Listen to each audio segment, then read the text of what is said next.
Aarangkada na sa 2015 ang prepaid kuryente sa buong Metro Manila.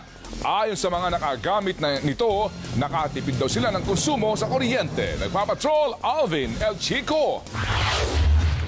May refrigerator, TV at iba pang regular na gamit sa bahay sina Archie pero hindi sila namumroblema sa bayarin sa kuryente. Simula kasi nang mag-prepaid kuryente sila, nalimita raw ang gamit kaya bumaba rin ang gasto sa Meralco.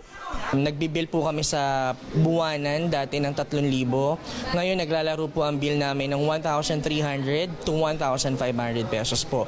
Mga 500 hanggang 1,000 pesos naman ang natipid sa gastos ng pamilya Barrientos matapos masali sa pilot testing ng prepaid kuryente.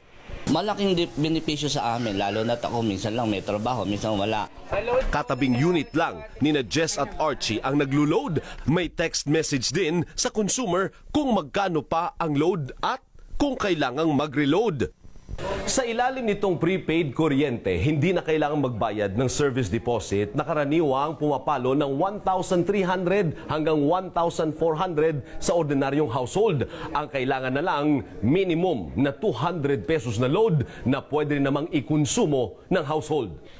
Mahigit 1,000 bahay na ang nakapitan ng prepaid kuryente pero testing pa lang ito. Sa unang kalahati ng 2015 pa aarangkada sa Metro Manila ang prepaid kuryente. Meron na tayong over 12,000 applications sa kuryente load. We're looking at 40,000 customers initially. Dahil daily na siya, even yung behavior niya sa pagkonsumo, naisa sa ayos niya.